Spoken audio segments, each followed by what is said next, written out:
है और अभी हमें हमारे देश में परिवर्तन लाना है। पढ़े लिखे लोगों को आगे बढ़ना होगा, अपने घर में बैठ के चुनावी के दिन हॉलिडे पे नहीं जाना होगा। यही कहते हुए मैं आपसे कहती हूँ, अभी मुझे समय कुछ कम दिया गया है। वीर सिंह जी ने मुझे 10 मिनट का समय दिया है, इसलिए मैं वीर सिंह जी ने मुझे परमिशन दिया है तो मैं थोड़ा और बोल लेती हूँ।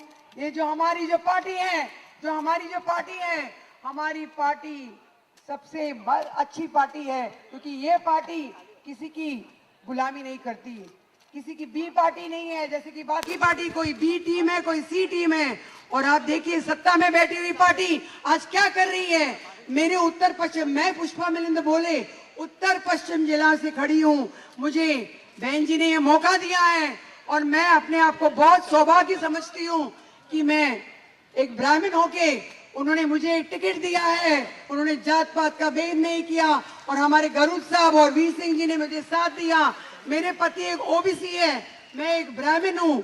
मैं यही चाहती हूँ इसी तरह हमारी पार्टी सेक्युलर है। हम जात पात के बलबूते में वोट नहीं लेते, हम जात पात के बलबूते में वोट नहीं लेते भाई और बहनों।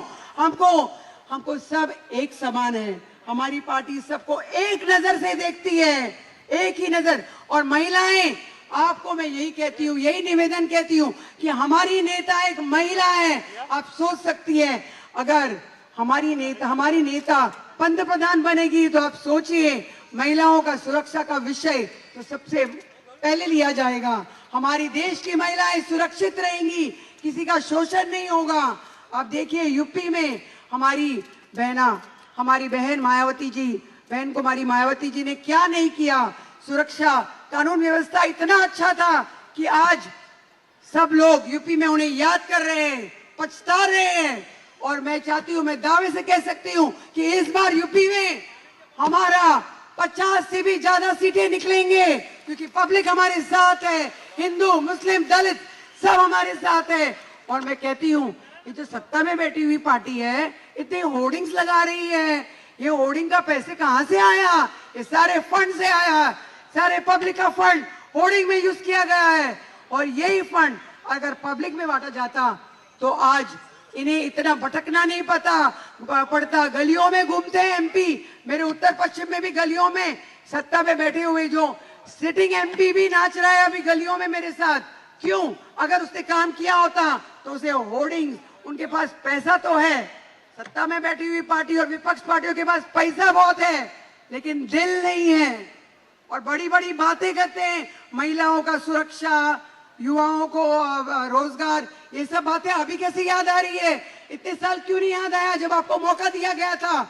मैं यही कहती बहनों भाइयों, भूलिएगा नहीं, चुनाव से पहले ये आपको लुभावनी बातों से रिझाएंगे, बड़े बड़े आश्वासन देंगे, अच्छे अच्छे तोहफे देंगे, लेकिन हमें बिकना नहीं है, हमें बिल्कुल बिकना नहीं है। हमें अपने बच्चों का भविष्य उनके हाथ में देना नहीं है, हमें अपने बच्चों का भविष्य सुंदर बनाना है। तो एक दिन में भविष्य नहीं बनता, आपको वो एक दिन सिर्फ वो वोट खरीदेंगे, हमें खरीदने की कोशिश करते हैं और बाद में हमारे पैसों से वो अपनी जेबें भरते हैं और फिर से 5 साल के बाद फिर से आते हैं, थोड़े बहुत नोट खर्च करते हैं।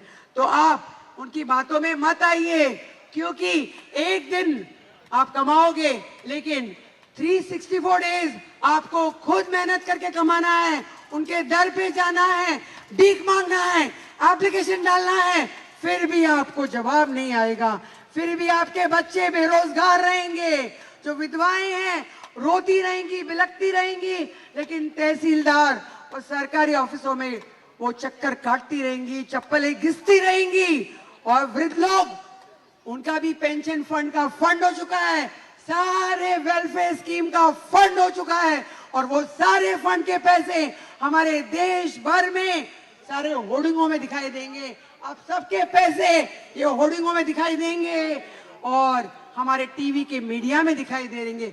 ये सब आपके पैसे हैं। आप सोचिए, अपनी आंखें खोलिए, जागिए, समय आ गया है। और मैं आपसे एक बात कहती हूँ, आपको लगता है मैं एक पॉलिटिशियन की तरह बात करती हूँ, नहीं, ये आपका गलत फहमी है। मैं एक चार्टर्ड अकाउंटेंट हूँ, एक पढ़ी लिखी औरत हूं मैं पॉलिटिशियन नहीं हूं, मैं एक समाज सेविका हूं। मेरा कोई परिवार का पॉलिटिकल बैकग्राउंड नहीं है, लेकिन मैं झुग्गी झोपड़ियों में जाके देखती हूँ एक साधारण आदमी का हाल क्या है। वो 2 वक्त की रोटी के लिए रोता है, लेकिन ये जो स्कैम्स हो रहे हैं, ये स्कैम के ऊपर स्कैम होते हैं, इसके पैसे कहाँ जाते हैं? चलो वो आरोपियों को तो पनिशमेंट मिल जाता है, लेकिन वो स्कैम का पैसा कहाँ जाता है? क्या वो गवर्नमेंट के पास जाता है? पब्लिक सिर्फ मीडिया को देखती है, टीवी देखती है, लेकिन उसका निकाल क्या है? What is the result? There is no result at all. What is happening is just an eye wash. मैं यही कहना चाहती हूँ कि आप जागिए। और अभी मैं आपसे यही जाते जाते यही कहूंगी कि मुझे भी एक मौका दीजिए, और मेरे साथ बैठे हुए सारे कैंडिडेट्स हैं, ये मत देखिए कि वो दिग्गज नेता है। काहे का दिग्गज नेता है? वो पब्लिक का फंड कैश करके बैठा है और लास्ट डे में बांट लेगा वो पैसे। काहे का दिग्गज नेता है वो? दिग्गज का मतलब क्या होता है? हम समाज सेविका हैं, और हमारे साथ बैठे वाले ये सब समाज सेवक हैं, और हम सब पढ़े लिखे हैं। बीएसपी ने सिर्फ पढ़े लिखे लोगों को रखा है। मैं यही कहती हूँ कि इस बार हम सबको मौका दीजिए। यही कहते हुए वीर सिंह जी ने शायद मुझे सिग्नल दिया है, तो मैं उठ रही हूँ और मैं जा रही हूँ। और मुझे सिर्फ इतना कहना है कि मैं अपने आप को बहुत सौभाग्य समझती हूँ कि मुझे वीर सिंह जी ने, गरुड़ जी ने और बहन कुमारी मायावती जी ने इस कदर समझा कि उन्होंने मुझे टिकट दिया और कंधे से कंधा मिलाकर चलने की अनुमति दी है। मैं वादा करती हूँ सबसे कि मैं ये जो चुनाव लड़ रहे हैं उसके बाद भी लोगों की सेवा करूंगी, और मैं वादा करती हूँ कि सबके दुख दर्द हम दूर करेंगे। बहुजन समाज पार्टी, बोलो बहुजन समाज पार्टी की विजय सो। बहुजन समाज पार्टी जिंदाबाद, जिंदाबाद। बहुजन समाज पार्टी जिंदाबाद।